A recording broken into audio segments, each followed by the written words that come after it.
Are you living your life on purpose today? Yeah.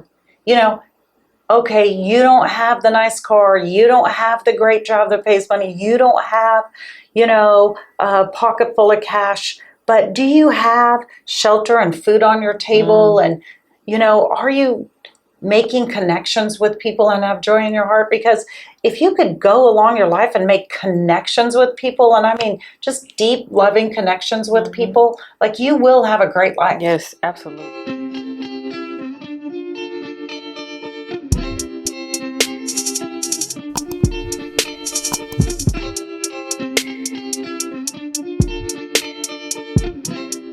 What's up, y'all? Thank you so much for tuning in to another episode of Let It Be the Podcast. I'm your host, Fergie, and today I have with me Miss Tisha White. Tisha, thank you so much for being here. I'm excited to be here. I'm excited too. And so if you're new here, if this is your first time, Let It Be the Podcast is a podcast all about releasing control and embracing grace. It has been 5 seasons. So I have plenty of episodes. If this is your first time, you can go back and catch up. A lot of testimonies, a lot of stories shared. And Tisha, I could not continue on with sharing my testimony without her, because she's been a part of it for sure. And so she's also a woman of faith and faithfulness. And so I wanted to get your story out, talk about all the things with entrepreneurship and faith and like understanding, like defining what success is or redefining what success is. And so I learned a lot when it comes to you about success. And so I'm just excited to get into your story and learn more. But yeah, so tell us, who are you? Who is Tisha White? Tell us who you are. What you're from. Loaded question. Yeah, right? What do you do? just a little easy question to start off with. So so I am, as Bree said, Tisha White. I have been married to my wonderful husband, Brian, for 26 years, which is incredible. We've had 26 years of an incredible marriage and quite the journey. We have 3 beautiful sons. Okay. They're growing up now. They're 24, 22, and 18. Mm-hmm. And I even am blessed with a beautiful daughter in love now. So that just happened in April. So we're super excited to have a girl in our family. So I am in real estate. I've been in real estate for the last 10 years or so. And also my husband and I jumped into a venture called Success Space, which is a co-working space, which is the way that we met. So I've been running that co-working space for the last couple of years, in addition to some fun that we're always having in our real estate team. So yeah. And it's so funny when you talk about just the venture that you have and the fact that it's called Success Space. So that's actually where we're recording today. It's a co-working space in Flower Mound, Texas. And so funny enough, we're recording in the podcast studio, and the way that I learned about Success Space was a mentor. It's like a mutual friend that we have. She reached out to me one day and I think I've shared a little bit of this story because I used to work in like this area with a company that I had, that I was a part of. Didn't work there anymore. And one day I was having lunch with a mentor, and she said some stuff to me that was not necessarily easy to hear, but I needed to hear. And I thank her so much for challenging me. She was just like, "You're angry." Every time she would ask me about whatever was next or what I was doing, she was like, "You're so angry. You need to like deal with that." And I'm like, "I'm not angry." I wanted to be so unbothered. And you're angry. That you said I was angry. Like, no, I'm not angry. She was like, "Yes, you are." But she was right. And I was angry because of like the situation that happened with the job that I was at, and I felt disrespected. And so I put it in my head, like, you know what? I'm not dealing with nobody that I was ever associated with in that area. So I put everybody in a box, and I was like, I'm never going to be in that area again. Mm-hmm. It's like a part of the past. It didn't even happen. Right. And so she told me, she was like, well, as far as like what was next. And I think that I found myself a little frustrated because God told me after I left that job to serve. And I'm like, well, what does that mean? And he was just like, serve where you feel led to serve. And that was it. And so she tells me, hey, well, I know someone who they have a podcast studio, because she also knew about my podcast.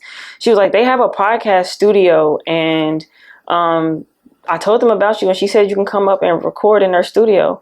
And I was like, where is it? It's in Flower Mound. I was like, no, I don't want to go up there. I was like, okay, whatever. And so I just kind of tucked it in my pocket. And then because she like told you about me, I didn't want to, like, I needed to like at least come and meet and come see, you know, like I'm really like when with connections and people putting their name out for you, I think that that's really important. So I was like, well, at least let me go and take a look. And so I came up here, I toured the space, and I just was like, I had never really been a part of like a co-working space or seen anything like that before. And so you guys had the studio, and I was like, in my mind, I'm like, well, I record at home. I don't really need a studio. And then it was my perspective. God was like, well, you don't want to grow past the couch. And I guess I just didn't connect the dots at the time, because I felt like maybe I had a little envious, not envy, but a little, I don't really know the word. I was like a chip on my shoulder, like, well, God, I did what you told me to do, and nothing came from that I thought. So I don't really need to do nothing more. I'm just going to keep doing this until what you said was going to happen happens. And it's just the wrong perspective. And so I came toward it, and then time went on. This was like December. Time went on, and I got to like the end, like my money was looking funny and all the things. And I'm like, God, what am I supposed to do? And I had just been praying like, God, I need a job. I need something. Mm-hmm. And God was like, what's in your hand? I had a dream one day, and it was like, what's in your hand? I'm like, I don't know what that means, but it was the podcast. And so I was keeping it in a box, I guess, essentially is what God was revealing to me. And so I was like, well, Success Space, they have a studio, but they don't have a podcast. And I had this dream about a podcast for here. And so I woke up and I called you. And I said, hey, I don't know if you remember me. I met you a couple of weeks ago, but I have this idea for a podcast. Well, you know, do you want to hear about it? You was like, okay, let's set up a meeting and come and we can meet. And so a few days later, we ended up having to reschedule the meeting. But the day before the meeting, I was creating a presentation because I didn't want to come empty handed. So I just brain dumped on a presentation, everything that I thought as far as what the podcast would be, thought about networking opportunities and just other things that you guys can do to just get community here, get people here. And so the night before our meeting, the Holy Spirit told me to write a job description. And I was like, why? They're not hiring. And I didn't even see any jobs posted on the website. So I was like, why? You know, but I did it. And so we come in for this meeting, and I'm talking to you, and I'm telling you all about this podcast idea.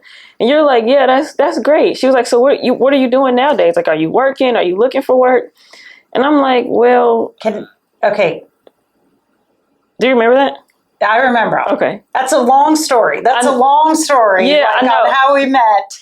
But you walked into that door, you know, we met a couple weeks, and you walked in, you were brave to walk in the first time because you felt like I didn't want to associate with anyone here. Mm-hmm. And then you were brave to call me, and you called me on the phone. I think you were surprised. I was like, yeah, let's meet up. Yeah. And we met up, and we chatted a few more times. And, you know, like every little step you took was brave, you know, because you didn't want to take any of those steps, but you kind of kept showing up and taking a step towards just getting out of your comfort zone. Yeah, the only point that I was trying to tell the details of it, because of like, when it comes to faith and hearing God, it's like if you don't obey and do the thing that he said, you're going to miss out on the blessing. And so I was sharing that because of where my perspective was at the time. Yeah. I didn't want to do it, but then God told me to write a job description. And the way all that worked out is I'm telling you the ideas that I had. You say, hey, well, I need some help. And you were talking about networking. Yeah. And that was a part of my presentation. Yeah. And then you said, well, if this was a job description, what would it be? And God told me to do it the night before. Yeah. And so I shared that because those small details matter. Like, you know, when God is telling you something and it doesn't make sense, that was the whole point that I was just getting at. Like, I didn't know that small step in obedience would have opened up the transformation that I needed, which is ultimately how we met. And so before we even get to Success Space, I want to talk about, because like, success God's way and our way are two different things. Very different things. And at the time when I started here, I didn't know, I didn't understand that. I was still trying to put my version of success on God's success and making that merge together. And so when it comes to faith and trusting God, like, tell me about your faith journey. Did you grow up in church? Have you always been like a dreamer to be an entrepreneur? What did that look like for you? None of this started with always, or none of it started with a young faith journey. I grew up in Pueblo, Colorado. I have a beautiful, lovely family, but we were not a church-going family. Really, the only thing I knew about Jesus was, you know, Christmas. That was it. And we didn't really talk about Jesus. We didn't. So there was, I grew up not believing. When people asked me, "Oh, are you a Christian?" I didn't really even know what that meant. And so as I journeyed through high school and college, I was what one might say is a little wild, a little loose, a little free. I was in it 100% for myself. And when I graduated, I was living in Colorado at the time. I graduated from college. I had an aunt and uncle who said, "Hey, you can come out here and stay with us in Austin and maybe try to find a job." I thought, oh, that would be cool to move to Texas. So I moved to Texas, and about a year or so into that journey, I was like, I'm not going to make it. I don't know anyone here. I'm, a 23-year-old all by myself. I'm not too dissimilar from your journey. I mean, I had a job, but I just didn't know people. I just wasn't very comfortable yet. I was drinking too much, gaining weight, I just didn't know where I belonged at all. And then something happened. I started kind of connecting with some people and meeting with some people. And I was like, oh, I can make it a little longer. I can make it a little longer. And then something happened to me. I just kind of started thinking, I have this hole in my soul. And I've tried to go along my whole life and fill up this hole. With other things. I put all the things in it. I mean, I put all the things in the hole. And I was like, I'm just not there. But I didn't really know it was a God-shaped hole, but I started feeling whispers towards that. But I didn't even know what to do. I wouldn't even know how to walk into a church by myself. And then I met my husband. And we met on an airplane, of all things. That's so crazy. Yeah. And literally we say God took out an airline so Brian and I could meet. I was supposed to be flying on one airline. It was called Mesa Airlines. It actually went out of business. And I had to drive to San Antonio to pick up a flight that connected from Dallas and flew to Colorado. And Brian and I met on that connecting flight. That's crazy. And so he grew up a believer. And he was a little, I would say, further away from God than he used to be. Okay. But he was a believer, and we just ended up connecting, and we ended up talking, and we ended up,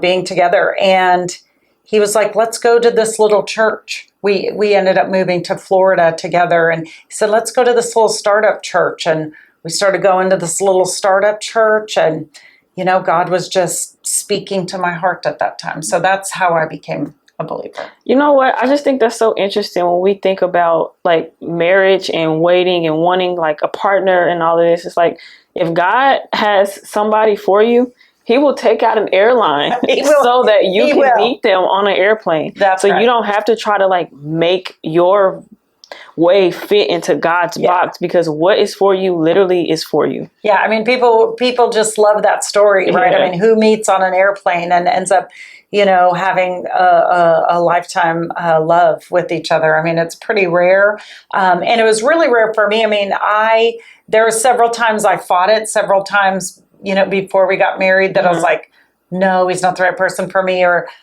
not really believing that I would be with someone long term like that, kind of always thinking, on my second marriage, maybe I'll get it right. I mean, I literally used to say that, which is terrible. Yeah. But, as I just kept learning more about God and more about Jesus and more about what he's done for us, and my heart, softened and grew over the years. And it's so funny that you say that, because when you met your husband, because he was a believer, he led you hey, let's go to the church. And I honestly feel like that's the way it's supposed to be. Well, it's interesting that you say that, because he could have gone the other direction. Honestly, he wasn't pushing me hard or leading me hard. I feel like I could have led him the other direction. But I think because we went to this little church together, we jumped in as a part of it,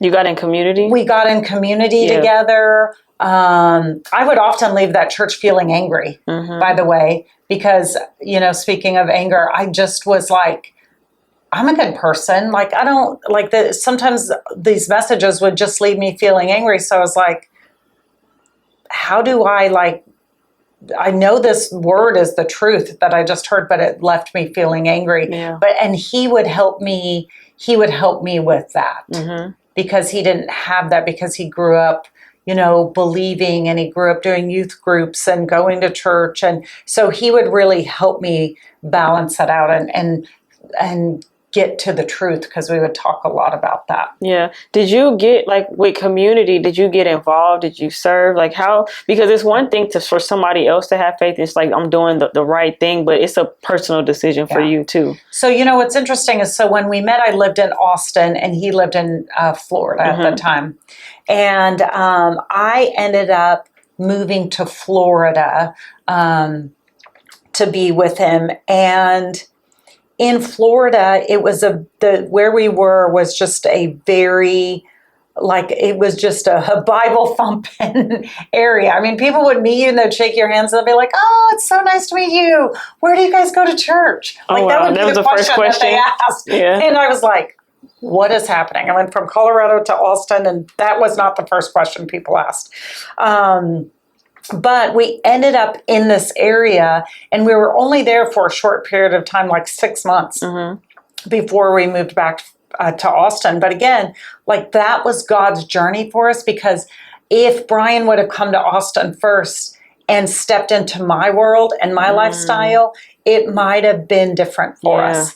But instead, God took me on this journey to Florida, where people were like, "Hey, nice to meet you. Where do you go to church?" And we started in this little church, and we, drove over there early in the morning and put up plants and helped them set up the stage and, just did some little things like that.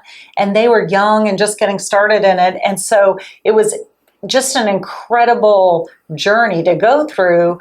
That's where I was baptized. And God took us all the way to Florida for 6 months just to come, when we ended up coming back to Texas. But I think if we would have done it the other way around, it could have gone a very different direction. Yeah. And that's when it comes to just free will, because God he's a gentleman. He's not going to force you. No. It's a choice, Yeah. But it's the word that you kept saying, like the journey, because we were just talking about that before we started recording. Just sometimes God will allow you to go through some things so that way your heart can be revealed. Well, okay, so you said sometimes God will allow that? All the time. All the time. All the time. Yeah. You don't go through something bad and that's the end of it. Because we are human, we're living in a broken world, and we continue to go through difficulties. If you're not going through difficulties, you're not doing what God wants you to do.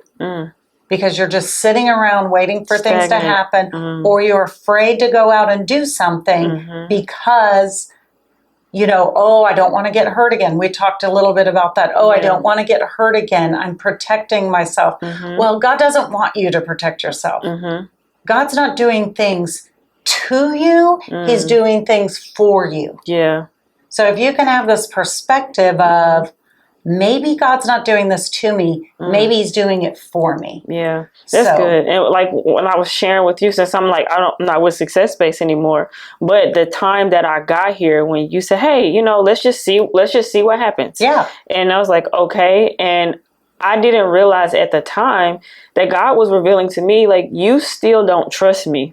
Because I told you what I was going to do, and I sent prophets to confirm what I said. I showed you, but you don't believe it. Yeah. And so because you don't believe it, and the thing is, God gave me a job, but it wasn't even enough to take away my worries. Yeah. It was enough to ease my stresses, but I still had to depend on God. And I knew when the season was coming to an end, because he had already told me, and I was like, okay, well, I don't know what to do. And I was in that time, I was like, I don't want to start Let It Be back. I'm tired. And I was enjoying my break from it, because I always take time in between seasons just to allow God to restore me.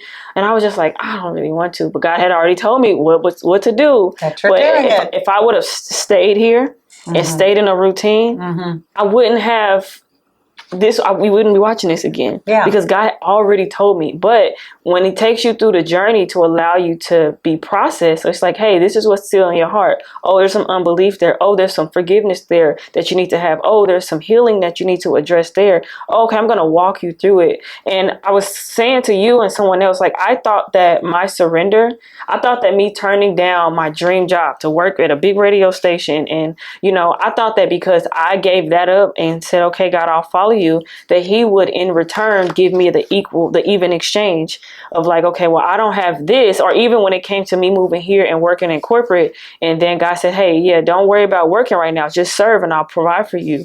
But I thought that in my service, God will give me an equal or greater value then.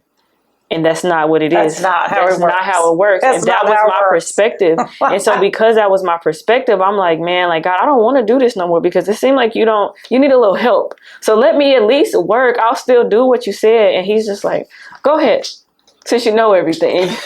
Go ahead. And I feel like that's... You're like, yeah, maybe I don't know everything. Yeah. And so, but it takes some humility to like actually see that, because that's where I was. But like you said, it's always going to be a process, because we're ever evolving humans. We're ever evolving humans. Yeah. I mean, you don't arrive. Never. We're not Jesus. Mm-mm. So, and thank goodness. Mm-hmm. I mean, Jesus took on all our iniquities. Yeah. So we can live in peace and live in this world in peace with joy and patience and kindness, and have an example of what a perfect life looks like. Mm-hmm. And so we develop what we think a perfect life should look like. And we're not looking at Jesus enough to what a perfect life actually does look like. Yeah. How did you define success before? I'm sure it's probably changed over time. Oh, well, I love, open up a space called Success Space, and it does make me think of the word success a lot. Mm-hmm. Because success is a very open-ended kind of word, right? I mean, I could say, oh, I was successful at that. Mm-hmm. But that could mean something very different to you. You could say, oh, I was successful at this. And I could look at that and say, that's not success. Mm-hmm. So success is one of those words where you get to almost create your own meaning to it, mm-hmm. And so I think success oftentimes in our world is, ooh, I got a degree. Mm-hmm. Ooh, I got a good job. Mm-hmm. Ooh, I make really good money. Mm-hmm. Ooh, I got a great house. Ooh, I got a nice car. Ooh, I got this great handbag. Mm-hmm. Ooh, I open up this business and I'm doing so well. Like, but are you? Mm. But is your soul well? Is your spirit well? Like, when you come in contact with people, like, do they matter to you? So I think, like, and look, some of it is, we're here in Flower Mound, Texas. Mm-hmm. Flower Mound, Texas is a very prosperous area. Mm-hmm. And it's a lovely, beautiful place to live, a lovely, beautiful place to raise kids, but it's a lot because there's a lot of wealth here, and there's a lot of stuff here, and houses and cars, and all these things, and it's so easy in our world to just get confused at what's important, and that is some people's level of success, and that's their definition of it, and that's okay. Yeah. If that's what they want their definition to be. But I want my definition to be more of, did I make an impact? Mm-hmm. Did I leave a legacy? Did Bree walk into my office and feel something different, something more? Like, did she learn something, glean something? Did she think, oh, Tisha taught me something, looked at me, cared about me. Mm-hmm. That's more my definition of success. My definition of success has to deal more with, did I love people well? Yeah. And I think that's God's definition of success, like, it's about people. It's not about us. And so we look at what I can attain, what I can do, the next thing to make me feel good, to check off my list. What is my bank account like? What is, And all that makes you feel so good. Like, oh, I got a new car. This feels so good. Look, a car. Look at my face, a car. And then, that wears off. And then we're trying to, remember how I started with the God-shaped hole? Mm-hmm. That's kind of like, we're always just trying to shove that in there, right? Yep. Ooh, I got this. Let me shove that in my hole. Mm-hmm. Ooh, I got this. Let me shove that in my God-shaped hole. Mm-hmm. And it just, it's never enough. Wears off. Yeah. It's never enough. It's nothing that, like, only what we do for God matters. Mm-hmm. And I thought, like I was saying, like, my perspective, because I have been warring with the idea of, like, Bree is in ministry, because what does that even mean? Mm-hmm. I don't come from this world. God, you know me. You know my attitude. You know my personality. And he's like, all of that. Because there's somebody else who looks just like you, who've experienced things just like you, who would never look to Jesus, or they can look at the things that they've experienced and say, God is not real. Uh-huh. God is not with me. But for some reason, I've been able to persevere from 6 years old up until now. I've been able to come out and get up and share my testimony with somebody else and encourage them to keep going. Mm-hmm. And oftentimes, like, I had to change my definition of success, because I was like, I realized that it was not by my works. It was only by God's power that I can do this. And so success for me now is, like you said, impact. Did somebody look at my life, look at the things, not just what I said, but how I lived, mm-hmm. how I lived when the camera wasn't on me, when they encountered me on the altar at the prayer team, or at the gas station, or at the gym, like when they encountered me, did they see Jesus? Yeah. Did you make an impact on them? Did you look at them? Did you see them? Did you love them? My youngest son, has taught me a lot about seeing people.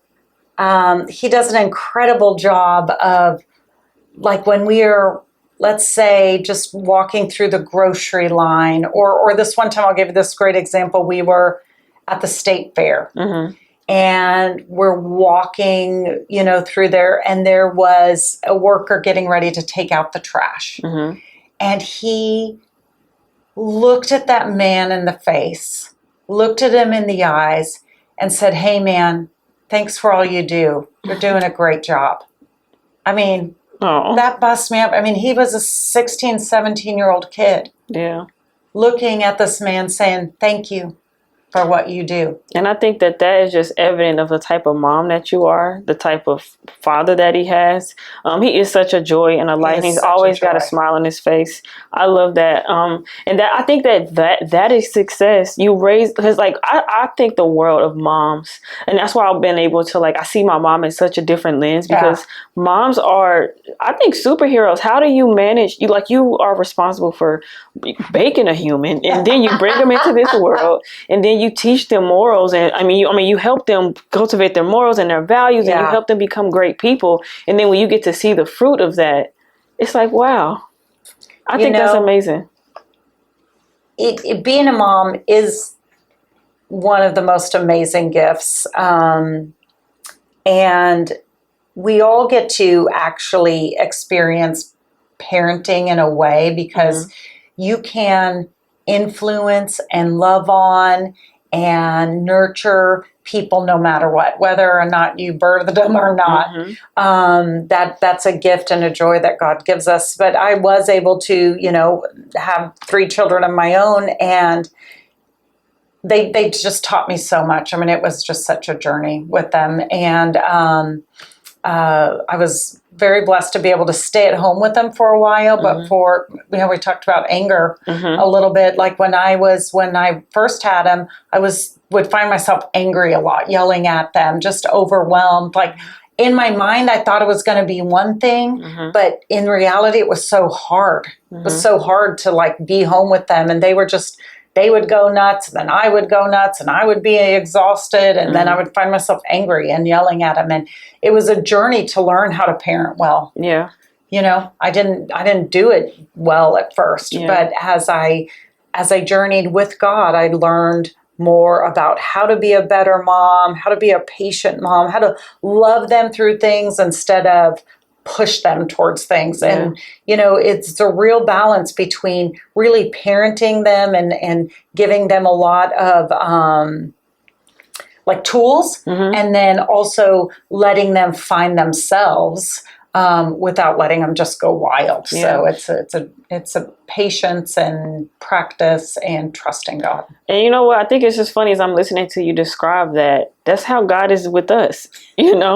It's like the way, like being a parent. Like I'm not a mom, but like being a parent, it's the same way how God it loves us. Like, and something that I'm reminded of is that no matter what I do, no matter how far I've drifted, no matter how stubborn I was, God is not going to take his love away from me. No. Even if I cause myself to be in a desert longer than I need to be, he's still going to provide manna. He's still provide a water and draw it out of a rock if he needs to. Like he'll still make a way out of no way. That's how God loves us. And that's how he pursues us. And I think that when you have that understanding, it changes your whole outlook on everything. It really does. And you become a lot braver when you can do that. And the reality is just based on you and like your age and based on me and my age, like you're still going to go through, you haven't even been through the hardest things that you're going to go through yet. You're just getting started. Yeah. And based on my age, I'm not finished going through all the hardest things that I'm going to go through yet. Like, it's going to get harder. It's not going to get easier. You're not going to be in your 50s and then everything gets easier. In fact, you get in your 50s and everything is harder. Yeah. Literally everything is harder. And you can make a choice. You can move away from God or you could run towards him. And I've been reading the Old Testament this year, and I am so surprised at how many, like if you read through Kings and all that, how many people at the end of their life like stop trusting God. And that surprises me, and so I don't want to do that. I don't want to get to the end. I don't want to treat him like, oh, he's like a magic wand for my life, and then get to the end and be like, well, you just didn't give me all the things that I wanted or whatever, and stop loving him. I want to run towards him. I want to run into his arms. Yeah. And so many people, honestly, some people died without even seeing the fullness of what God said. Yeah. But it's through them and their obedience and their surrender that God's able to continue on with what he promised. I was thinking about Abraham for me. I was reading that earlier today about how God promised Abraham that he would give him a son at that old age. And he was waiting and he was waiting and he was waiting. And God said, I'll give you a son. Then he gave him a son. And God said, you know what? Let's sacrifice him. Let's go up. What? Let's go up this mountain, and so you can sacrifice. And he tells his son, "Hey, come on." And he's like, "Where's the sacrifice?" And Abraham said, "God will provide." Yeah, I'm blown away every time I read that story. I try to think of my husband taking one of my kids up the hill. Yeah, and imagine what the son is probably thinking. Oh, I think the son would have had to go through some. Therapy. It was a thing. Yes. What? You were going to do that to me? That's crazy. But God promised him his lineage through his son. Yeah. And so it's like, God, make this make sense. This doesn't make sense. But then God said, hey, stop.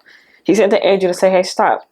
Now I know that you trust me. Yeah. And sometimes God will allow us to get to the very end, to the last drop, to where he's just like, okay, now I got your heart.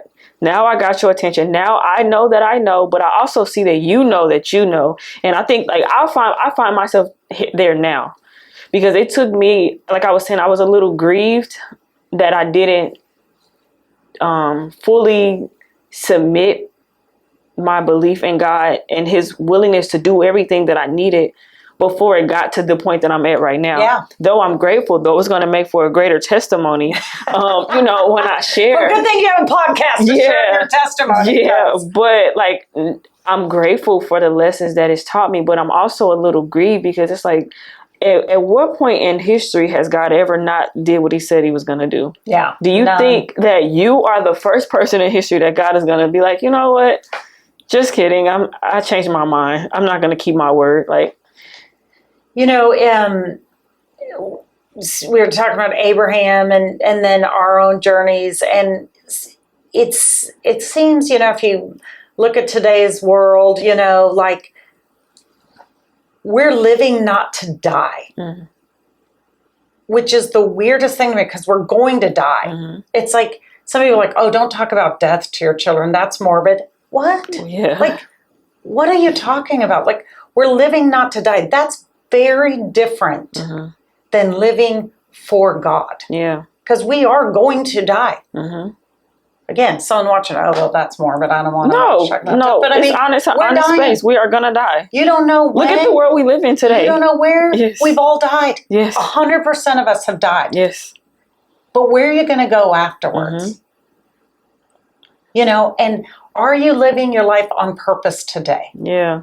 You know, okay, you don't have the nice car. You don't have the great job that pays money. You don't have, you know, a pocket full of cash. But do you have shelter and food on your table? And, you know, are you making connections with people and have joy in your heart? Because if you could go along your life and make connections with people, and I mean just deep, loving connections with people, like, you will have a great life. Yes, absolutely. Absolutely. So the thing is, when you stepped into success space and you didn't want to, and you're kicking and screaming and you're like, I'll never deal with those people again, but you did it anyway.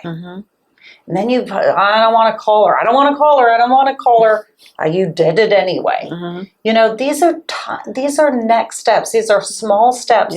They don't make sense to you while they're doing them. The full reason hasn't even probably fully been revealed to you yet, but you're making small steps, jumping out of your box, you know, trying to get out of living to just not die versus living for God and progressing forward in your life. And you know what God revealed to me during this season of just being here? It was the unforgiveness, but also God told me, like, if you are a minister of the gospel and you go out and share, there's no way that I can sit up here and record and talk about all these things and I have unforgiveness in my heart.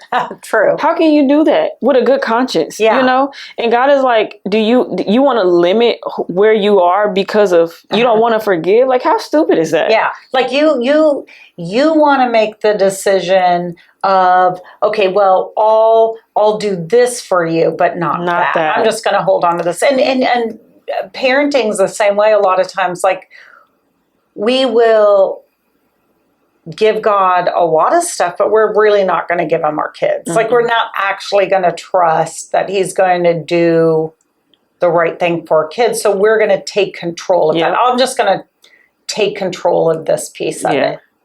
You know? Yeah. And he's the one that gave you the kids, and you don't even know where you're going. No. You know, so how can you think you know better than God? No. And you put your kids, you know, our kids have become our idols. In this world, you know, I mean, they're not just like, you know, we love them, we birth them. I mean, they are amazing. I mean, I have a really close relationship with my boys. You know them. They work here with us. They love working here with us. And you've met them and you've seen that. And so, I mean, I'm obsessed with my kids. I love them, but I'm not putting them above God. I'm just not going to do it. And I'm not going to put him above my husband. I'm going to live my life with God first, then my husband, and then my kids. And that's why my kids love being around us, and my husband and I love being together because we love God. Yes, and we follow God. Yeah, and that's the way that it's supposed to be. And that's what I learned. I'm so grateful that I had to get over myself, because I've learned so much from you, from watching you and your husband and your kids. And even when it comes to having a business and taking time to say, hey, I need to check in with my kid. Like, oh, I'm not going to, this is closed. Like, you have things in order, and that's the way it's supposed to be. And so a lot of times when we do things out of order, and then we frustrated with our lives because it's not working. But literally, like, only what you do for God will last. Yeah. If you are trusting God, if you put him first in every area of your life, everything you need will come. And it doesn't mean that it won't come with hardship. And it doesn't mean that it won't come with pain, because it absolutely will. But you have a source that you can go to that is infinite. Infinite. And no matter what you need, that's why the Bible says, like, he says, I am that I am. I'm whatever you need me to be. And so I think that sometimes people, it's like, well, I don't have the story that Tisha has, and I don't have this, that, and the third. But it's like, take some time to pause and assess where you put your priorities. Mm-hmm. What's important to you? When you start your day, do you start it with you and your desires? Do you wake up and thank God? Like, being in this, like, I've been in a season of literally manna. Like, but you know what? I thank God for that manna. Yeah. Every day I wake up, I walk in my house. It's finally over the 100 degree temperatures here. I walk in my house and I say, thank you, God, that it's cool in here. I know. Thank you that I wake up every day. Cause like when you deal with depression and up and down with your emotions, and sometimes it's hard to get out of that. Right. And so I move my body, so hard to get but before I get out the bed, I thank God for waking me up, for giving me another chance to see what the day has to hold. Thank you that I can move my body, that I can breathe on my own. Yeah. There's always something to be thankful for. Power and gratitude. Mm-hmm. There's always something to be thankful for. Mm-hmm. And I mean, because if you're alive and breathing, there's something to be thankful for. Mm-hmm. Because the reality is like, we look at people and we make judgments about them. Oh, if I just had a husband like hers, if I just had the children like hers, if I just had a family like hers, oh, if I just had money, or if I just had, well, all of that, that's just stuff that's accessible to people. Mm-hmm. That's choices that we've made, like, in our life. I have a great marriage because I want to have a great marriage. Mm-hmm. You know what I mean? Like, it's not just because, like, oh, it's because I work at it and I treat my husband a certain way. Yeah. Like, I have studied my husband. Mm-hmm. I know what he needs and what he wants and what's important to him to keep him healthy and thriving. Mm-hmm. And so I provide those things for him. Mm-hmm. That's a choice. Yeah. I don't say, you should be doing all these things for me. I want, and you know, because if you're spending your life doing that, then it's like, you never are satisfied because you're always telling us, you should be doing this for me. I want this. I deserve that. Mm-hmm. That's not how it works. It's not how it works. So when it comes to just family, what boundaries would you say that you had to put into place? Or like, how we talked about just prioritizing things, like how do you balance? Because you do wear a lot of hats. How do you balance all that to keep that family unit strong? Yeah, so that really is a good question. I try to talk to a lot of women about this because it is a very difficult balance. And we love our kids. We put them on pedestals. So I really tell people, like, look, you really do have to put God first. You have to start your morning with God. Mm-hmm. You have to start your morning in the Bible, in the Word, whatever way that looks like for you. You know, some people can take a walk and listen to God's Word. I sit and read for about a half an hour, usually every morning, maybe 45 minutes. Mm-hmm. And so you really have to prioritize God first, because everything in your life could crumble. Like your marriage could crumble, your relationships with your kids could crumble. My relationship with my kids is really good now, but we've had a really difficult season. Mm-hmm. My oldest son got super depressed. Mm-hmm. He was literally suicidal, was hospitalized for that several times, was just really dark internally in his soul. And that affected everyone in our family. Mm-hmm. I mean, a lot of marriages can't even make it through that, right? Because it's so difficult. It was difficult on our second son, and it became difficult on our third son. It became so difficult on our marriage. But Brian and I looked at each other and said, look, we can't put, even in this darkest moments, we can't put the kids above our marriage. Mm. We still have to love each other, go on dates, and consider each other's needs as well. And so even through all that, we still prioritized each other. Mm-hmm. And then both of us separately had to decide to prioritize God, because sometimes one person could do that in the relationship and the other one doesn't. And there's just nothing you can do about that. You know, you still have to prioritize God. But luckily, he also had that priority, and that's what truly kept our marriage, not just together during those hard seasons, but thriving. Yeah. And I think that it took time for you to get to that point. You didn't just get married and just know that, right? And I think that just for somebody that's watching or listening to this, it's like, wow, that's admirable. But she didn't just wake up like, oh, this is what we do. In fact, like Brian, and I laughed, like Brian, he said, like, as soon as we got married, like, I became awful. Like, I don't know what it was. It's like we got married, and then like the first 2 years of our marriage, like it was a bit of a mess. Like, I was like, what have I done? You know, like there was a big part of like, what have I done? I've just locked myself I've got in too deep with this. And then I was like such a brat. And Brian would be the first to tell you that. I mean, he's the one who says to people, he's like, whoa, I married her, and then she was like, she changed. She went crazy. And so, and you know, like we talked about, I've used the word journey a lot of times. I mean, you gotta give yourself permission to like get better, you know, with each other. Yeah. The kind of back to your question, because I went off a little bit of a tangent, but how do I, you know, like I wear many hats, and how have I protected that? But, you know, God does tell us to guard our hearts. And I think that's more important than ever because we have so much information coming at us. Yeah.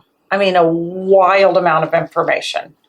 I mean, even from the time, like from the time I was like your age to my age now, like what has happened over that 20 years, like with the introduction of the social media and, you know, now we're in the world of AI. I mean, there is so much information and you can consume it all day long. You can just sit on your phone or device or computer and consume information. And that's not necessarily the best thing for you. Like if you want to have a great marriage and have a great relationship with your kids and have a great relationship with God, well, those are the things you should focus on. You shouldn't be focused on everything else that comes into you. If you have a nasty news feed in your social medias, it's because you're looking at nasty stuff. Yeah. If your news feed is telling you about all the bad things that are happening in the world, that's because that's what you're looking at all the time. You're making those choices. There are algorithms for that. They're not, I see puppy dogs and kitties. I see how to decorate a house. I see the things, like, I don't see all the other things. Why? Because I don't watch them. Yeah. The Bible tells us to guard our gates. Guard your gate. Yeah. You're in charge of that. All this stuff's coming into you, you're letting it. Yep. Period. The end. Just because it's there doesn't mean you got to take it. Like, and I was thinking about that earlier. Like, I have to have a healthy balance, especially like when you create something and you put it out there. And so now I don't want to be consumed with what are people saying about my podcast, or how many likes do I get, or how many. It's like if you tie yourself to that, it will send you in a whirlwind. You start comparing, get depressed, and all those things, and then you discount where God has you for what you. For the clip that you see somebody else have, And now you're basing your feelings on what you perceive that other people that you don't even know think about you. So what do? Now you stop interacting with the actual people who are in your life, who love you, who want to love you and be with you, but you don't want to be with them because all these people you don't know. You care about their opinion. You care about their opinion more than the people who love you. Jesus had 12 disciples. 12 disciples. He changed the world with 12 disciples. Out of those 12 disciples, he had like 3 of them that were really his. And locked in. Core group. In a quiet place, So you need a locked-in core group. Now, this is outside of your husband or your family, but I believe you need your 3 people. And those people they better be aligned with what you're aligned with. Yeah. a mentor told me that's your inner core, your outer core, and then everybody else. And then everybody else. And they're some of my very best friend, her and I have been best friends for the last 20 years. And we're a core, and we have lots of other groups. We know lots of other people. She knows tons. She has tons of other groups. That could make me feel jealous, or it could make me feel whatever.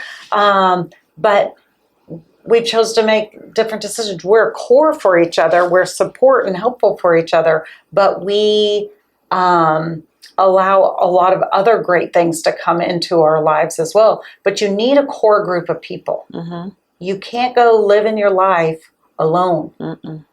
Or just relying on people that you're chatting with on social media. Like, I call her my core person and my therapist. And then I got two other girls besides that. And then my world starts opening up a little bit. But I've learned not to let everyone in. Yep. Because I've been burned by that. Mm-hmm. And listen, ladies, if you're ladies out there listening, you're going to be burned by women. Yep. That's going to happen. And it's going to happen over and over again. So guard your heart and know that's okay. Yep. And I think too, because I'm kind of going through this, and like when God nudges you about something, don't ignore it. Don't ignore that, And also don't take that's not the right person for you. And don't take it personal either. Yeah. So it's okay. Yeah. Find your people. Mm-hmm. Let them in, start loving on them, but get a best friend. Mm. I mean, like, I wouldn't even be, my best friend recently moved, like, she always lived close to me for the last 20 years, and so she recently moved, not far, but just like an hour and a half away. And so I told her the other day on the phone, I'm like, oh no, like, I'm just like half the person without you here. Like I realized, like, all these things I'm not good at without her. Like, I'm good at so many things with her because the two of us, we're like together and then we can move forward. But like without her, I'm like, I'm half the person. I love that. And you also need good accountability too. Yeah. That's what it's like. It's one thing to have friends that are just you kick your buddies, but you need people that's going to hold you accountable. Oh, yeah. Accountable in the word, help you grow closer to who God is calling you to be and not who you used to be. Yeah. And so I've definitely had to like learn that and learn how to adjust what I share, what, even if it's seasonal or whatever, like that's so important. And that's my person who I tell everything to, even the yucky, ugly stuff that I don't even want to say out loud, but I say it and let that come to light because, God doesn't want us to,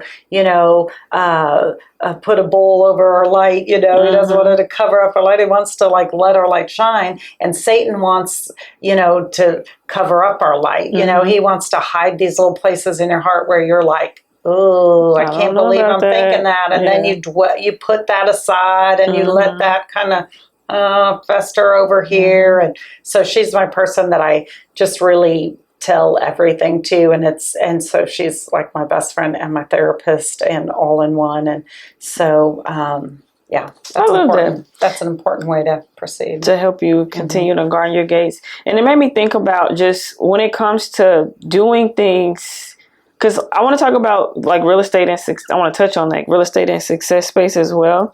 How does that go? Like when you are doing something that is on your heart to do, how do you navigate coming out of like your comfort or whoever you thought you were? Because like it's a hard thing to kind of take a leap and like do something. And especially something that I'm learning as an entrepreneur is up and down.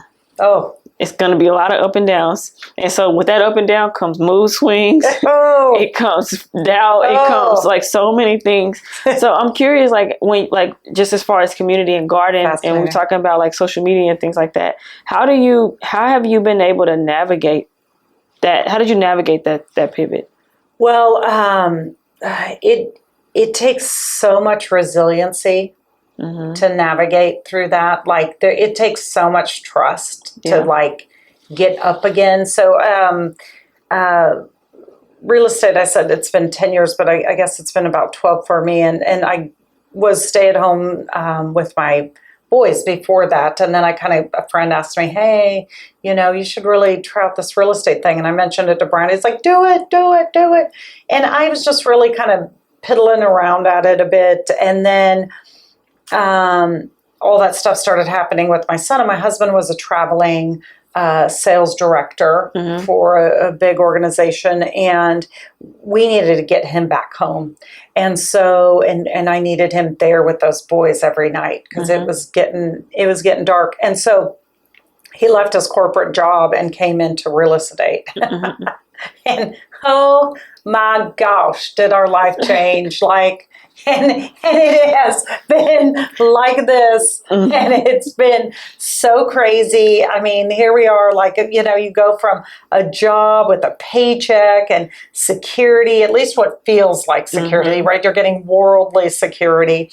But and then to 100% commission, 100% on your own, 100% you're paying for all your health insurance and everything, and you're like, what just happened? That's what I mean. We were like, you're terrible at that, I'm terrible at that, what are we gonna do? So so we just started on this journey of crazy. Okay. I was the last 10 years of our life has been crazy, and it has been a wild amount of fun, but girl, you go to be an entrepreneur and it gets wild out there. And so there's been many times we have been kicked. We goes am I bleeding? Is my tooth missing? Because I just feel like I was punched in the face. I mean, punched. It's shocking how much hurt can go into that when it's all yours. Yeah. You're doing this podcast, you do hurt, someone says, I don't like your podcast. That hurts. They might as well just punch you. And then you're how do you get up again? Yeah. Community is a big part of it, and having people to remind you of who you are, why you started. Can you tell me about a time when you had to fully put your full trust in God? I know that comes with entrepreneurship, but walk us through something that you can just think of where it's I don't know how I'm going to get through it, but God. Well, I mean, Success Space has been like that. I literally have a million examples of but God. But I'll just give you a recent one with Success Space because, we're called Success Space, but it hasn't started off successful. It's been a wild journey. And so when we all kind of got started, this was back in 2022, and the market was good, and real estate was good, and money was good, and all things were good. And we're oh, we're going to get started in this, and it's going to be good. Well, it wasn't good. And the whole economy shifted. I mean, bam, fast. And interest rates went crazy, and the stock market fell, and we were building out this space. Well, all of the construction costs and everything went through the roof, and what was going to be one interest rate for our SBA loan and one price point, that tripled. So everything went bad. All at one time. And we're this was a space we prayed for, prayed over. We had a big, all our friends came here and wrote blessings on the walls, behind every piece of sheetrock here is scripture written all over the inside of this place. People prayed over it, and it all went bad fast. And so now we're just in it. I mean, what can we do? We're in it. Our cafe didn't quite make it. And then the franchise team kind of pulls the plug on the whole franchise. So now we're just a locally owned and operated co-working space. So this space keeps, you're I remember just writing in my journal, if you look back, it's God, give me success for Success Space. And you just kind of want it to just turn around, right? I mean, but the world just doesn't work like that. Businesses just don't work like that. They don't turn around. God could send 100 people in here, but, he also asks you to rely on him. And he we talked a little bit about manna. Well, that's like how it's been for Success Space. He's just given us the manna for the day. Yeah. Trust me for the day. Because if I start thinking about the future, I get panicked. Yep. I start future tripping. Yeah. And I get real panicked when I start thinking about, well, how are we going to make it? There's just no way. I mean, how? How? But God says, look. Trust me. Trust me today. Yes. Like we're still in this today. Yeah. So that's just how I get through it. I mean, you have people, you have community, you have love, you have people that are counting on you. Like you're building something outside of yourself. You're building a legacy, like you have purpose and intention, and that gets you up out of bed and gets you trusting God every day. Literally, same boat. Same boat. So what advice would you give somebody like me or somebody else who's on their journey, who they're doing the thing that they warred for, they prayed for, they believed God for, and maybe it happened and it didn't work out the way that they thought, or maybe it didn't work out at all? Like, what advice would you tell somebody in this position? So I would say just because God's in it with you doesn't mean it's going to look like you think it should look like. God has his own ways, and his ways are higher than your ways. God knows everything. You know a little bit about some things. And God is taking care of you. Just because something doesn't turn out the way you wanted it to doesn't mean that he is doing that against you. Like you've learned, he's doing it for you. Yeah. He's doing it with you. You're going to have pain. You're going to have troubles. People we know are going to die. Terrible things in the world are going to happen. But God is still with you. Yeah. He can still give you peace and joy and love and patience and kindness in the midst of all of that pain. Yeah. Because he is good. Yeah. And he is good to you. Yeah. Thank you, Tisha. Thank you so much for opening up your space to me and your family to me, and just being a God wink. Because honestly, you were a God wink when God was still working something out of my heart to trust him. Here's Tisha White, like, hey, let's just see if it works. And so thank you so much. Just your heart. Everybody loves you. The community, even like when I was doing work for you and going out in the community, everybody speaks so highly of you. But it just goes to the heart that you have. And even in this space, the success space is uncertain for you right now. God made you a promise, and he's going to keep his word. That's right. And everything that he intended for this place to be, it will be, even if the outcome doesn't look like what you thought or what you hoped. This is like we're evolving, and there's seasons of things that we experience. And so your yes has touched so many lives already. Well, and so we talked about just kingdom success. Like if one person is impacted, I would say that's successful. That's right. Yeah. That's right. So thank you so much. To look at it. You're welcome. Yes, thank you for this. How can people support you? Well, okay, that's a great question. So, like I said, Brian and I have a real estate team. We work primarily Flower Mound, South Lake, and the surrounding areas. So if you have any real estate needs, our team would love to help you. Okay. We even help people find agents in different cities. So as far as Success Space goes, we need to grow here. We really need to grow. So if you're looking to try out a space to come work, I mean, we have great energy here. We have a family vibe because we're working with our family and we're building a strong community here. So come check us out at Success Space in Flower Mound. Awesome. Where can I find it? Just Google it. How can I connect with you? Or you could call. Our phone number is 469-269-5550. Okay. And that's how to reach us over at Success Space. We're at 6050 Long Prairie Road, Suite 100, right in the heart of Flower Mound. I mean, you really can't miss us. We're just down the way from the Best Buy there in Flower Mound. And so just pop in and visit us. Like, we love when people pop in. That's how I met Bree. She popped in and visited us, and we took her through a tour. So you never know what kind of connections you can make at Success. Yes. Okay.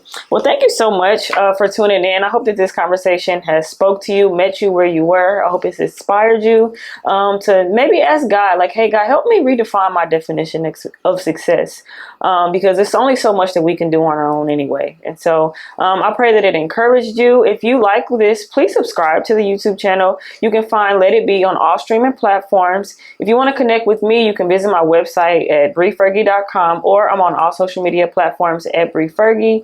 But yeah, stay tuned for the next episode. Oh, one more thing before I go. I have a playlist called Let It Be the Playlist. Okay. And on this playlist, I didn't include this because I just wanted it to come the first thing that comes to mind. This playlist is an inspirational playlist, and it's all about like when I'm feeling away and I need to be encouraged or inspired or my spirits needs to move, I listen to these songs. Can you tell me up to 3 songs off the top of your head that you listen to that I can add to the playlist?